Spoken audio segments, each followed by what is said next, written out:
Perfect. Happy to have everybody here. Welcome to San Diego Newcomers 2024. This is our second newcomer competition of the WCA Newcomer Month, so we're really happy to have everybody here who's never been to a competition before. We'll be doing a tutorial, so going over how to compete, how to judge, what all this stuff in the back of your name tag means, and then we'll also have time for questions. But before we start, I wanted to say a huge thanks to all of our organizers. I believe it's the whole UCSD crew, is that correct? Everybody but Henry. But let's give a little bit of round of applause to all of them. And then at any point today, if you have any questions, we have some delegates. We have myself, my name is Matthew. We have Alex here. We have, is it just Kyungmin then?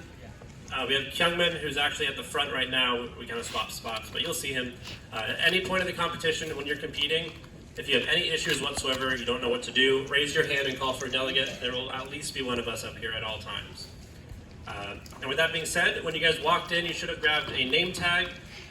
If you didn't, that's okay. Just look at the person next to you. You can grab it after this. All of you guys should have received a goodie bag with a sticker, a cube.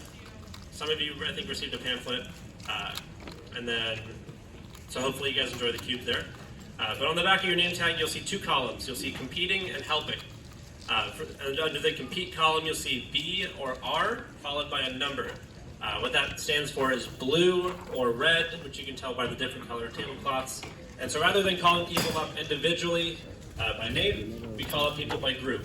So for 3x3 right now, we'll call it 3x3 group 0. We only have one competitor, we have Henry. So Henry's going to bring his cube up since he heard his group number called up. He's going to bring it to the drop-off station, which is right in the middle. Red is on the right, blue is on the left. He's going to look for his name on a scorecard, and the scorecard looks like this, but it'll be a little bit smaller for you guys. So look for the scorecard with your name on it, and you're going to drop your puzzle off underneath that. A runner will then, once you drop off your cube, make sure it's solved when you drop it off. You will then go to the red waiting area. If you submitted on the blue, you're going to go to the blue waiting area. Make sure you go to the correct waiting area because we will be calling your name on that side. And if you're sitting over there and we're calling your name over here, you might not hear us, and that might delay the competition a little bit. So once you're seated, a runner will bring the cube up to the scrambling table. And there will be a curtain there in a moment, but the scrambling will be done behind there. And at this point, you're just in the waiting area. Maybe you brought a practice cube, maybe you're socializing with someone that you just met. But a scrambler will scramble the puzzle.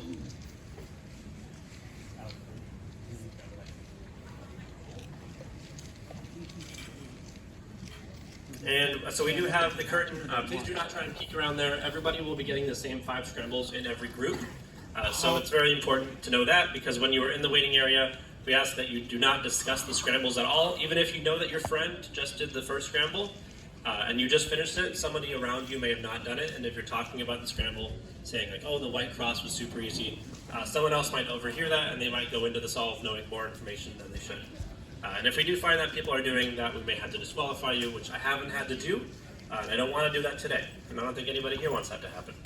But the runner will bring the puzzle up to an open station with a judge, and they will call out the name and the station number. Henry, station 6.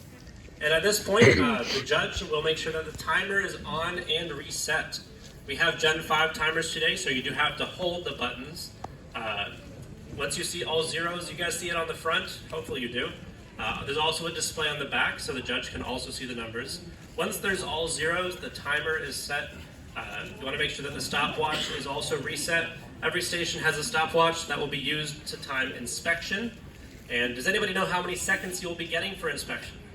Just scream it out. 15. Yes, you get 15 seconds to inspect, and that starts once the competitor is ready. And the judge will ask the competitor if they are ready. When you are ready as the competitor, you want to make sure you give a clear indication that you are ready by saying, I'm ready. If you're just sitting there kind of nodding your head to some like internal soundtrack you have going on, they may interpret that as you nodding yes. So please say, I'm ready, if you are ready. If you're not ready, one thing I do is I say, I'm not ready. But just make sure it's very clear to the judge that you are ready. When you are ready, the judge will start the stopwatch and will lift the cube cover at the exact same time, and that is when inspection will begin. You will have up to 15 seconds, like you said, and then the judge will tell you when 8 seconds and 12 seconds passes. That's just so that you can pace yourself. You don't have to get to 8 or 12. You can start at any point during those 15 seconds. When you do start, you're going to put the puzzle on the mat.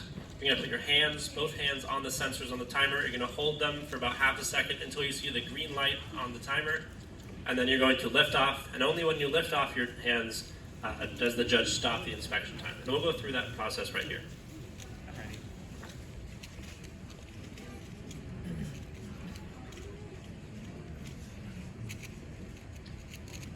8 seconds.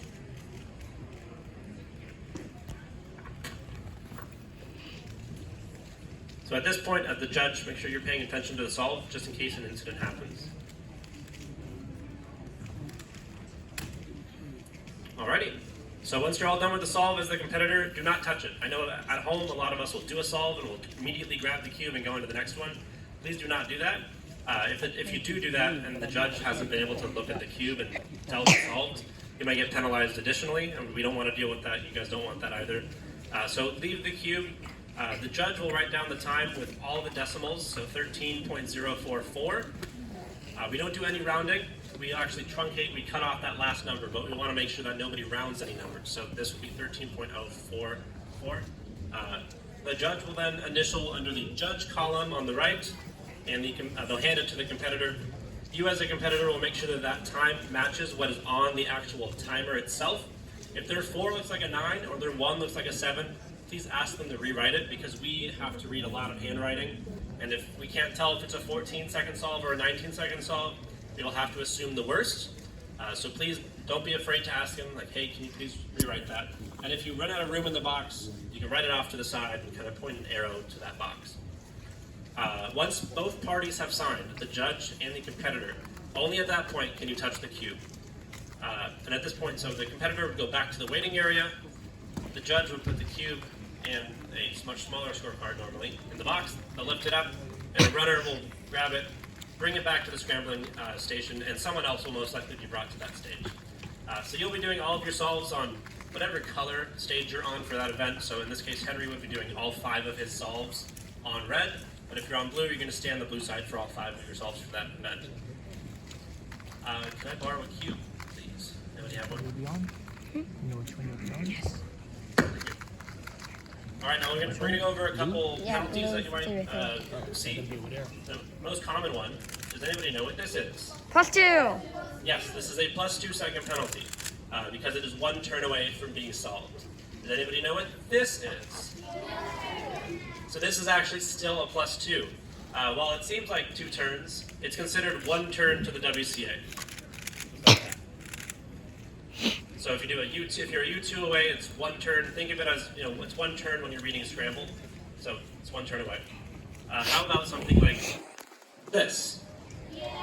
So this is a DNF, you guys are correct, because this is considered 2 turns away from being solved. Well, it seems like just 1 middle slice. The WCA only recognizes outer turns. So this is 2 outer turns, more than 1 turn away from being solved, so it's a DNF.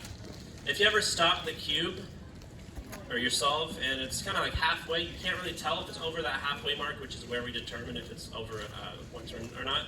So if it stops like that, don't pick it up. Just by picking it up, if you were to pick it up and be like, oh, what is this, delegate? That might turn the puzzle a little bit, so don't pick it up. Just raise your hand and call it the delegate if you can't tell. And so just to clarify, everything here would be fine. It's once you cross that halfway point, is it a +2 second penalty. But again, if you aren't sure, don't be afraid to raise your hand. Even if it might be a little bit more on the obvious side, you can still raise your hand. We won't judge you. If there is a DNF, which would be when you're 2 turns away from being solved, like this, the judge would just write DNF, which stands for did not finish. If there's a penalty, like a +2, in this case, this would be a world record. With a +2, it would not be. But the time would be 1.869 +2 equals 3.869. So we ask that as the judge, you write down the entire time. That way we know that the penalty has been applied. Some online timers, if there was a +2 here, it would just put 3.86 plus. I know I've seen that before. If you do write it like that, we will have to assume the worst, and we'll add an additional 2 seconds because we don't know if the 2-second penalty has been applied or not. When you guys are starting the timer, start with your fingertips on the sensors. There's handprint markings where you want to put your hands. Make sure you put your fingers there to start. When you're stopping, just fully release the puzzle. Don't stop it with the puzzle in your hand. Don't start while touching the puzzle. Just put the puzzle on the mat. Don't touch it when you're starting or stopping, and you should be good. If you guys want to have any headphones on today, you're allowed to use earplugs and ear muffs, but if it has any form of electronic capability, if it's noise canceling, even if it's turned off or unplugged, you still cannot use those. If anybody has a Bluetooth cube, you cannot submit those. You can use them as a warm-up solve when you're back there, but you can't submit that as your actual cube for competing.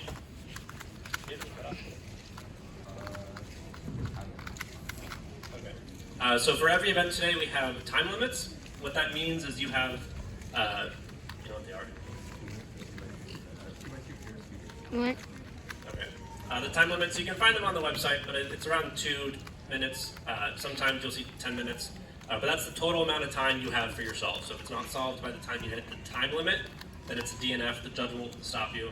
But it's okay if you get a DNF. It happens all the time. So that's it for time limits. If you want to film your solves, you're welcome to do so. Just make sure that your phone screen, if you're using your phone or any camera, make sure the screen's facing away from you. That way you can't see the back of the cube.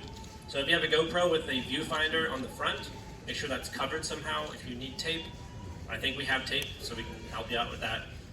But if you're using a phone, don't put it in selfie mode, please. We don't want you to see the back of the cube from the front. Let's see, what else? If anybody's recording today, you're welcome to do so. Please do it. Please share all of the videos you can. But please make sure the flash is turned off. The lighting's a little bit dim in here, so please make sure that your phone doesn't automatically turn it on. Make sure, once you pull up that camera, make sure flash is turned off, and then you can take your pictures and videos. It can be very distracting to competitors, so if we do see it, we'll probably run up to you and ask you to stop. So please don't turn the flash on. To use the stopwatches, every station has the same stopwatch. The right button is start and stop, and the left button is reset. So it's right, left. Start, stop, reset. I think that's everything I could think of. Sponsors. Okay, so our sponsors today are Speedcube Shop and Chi and Yogurt World. If you guys go to Yogurt World and show them your name tag, you can get 10% off your order. And 20% goes to us. For Speedcube Shop, there's $5 gift cards out there, and all the first timers, you guys can go get your free shirts, but I think most of you have. There's also goodie bags for everybody. And we have a bunch of raffle puzzles after lunch. Chi has provided us with a bunch of those. And then the last thing, so under the helping column on your name tag, you'll see something like J2 or J3. J stands for judge. You're going to be doing, instead of the competing role, we'll be doing what Dylan was doing as the judge, which is the lifting of the cover, the starting and stopping of the stopwatch, the saying of the 8 seconds and 12 seconds, writing down the time. So every single thing today is based solely off of volunteers, organizers, delegates, judges. So even if you're not assigned to help out during a certain event, if you want to help out, thank you. We do ask that you do just come up to any open judging station. So if it says J2 and we call it group 2, then that means that you are expected to help judge during that group. It doesn't matter if you're on red or blue. But I think that's everything I have for you guys. I'll take questions. Yes? Yes, please do not cross the blue line if possible. If you're just walking by someone as they're filming, you can cross it a little bit, but we don't ask, or we do ask that you don't just come up right here and start filming somebody right in front of someone else who might be competing. So yeah, please do not cross the blue line when you're filming.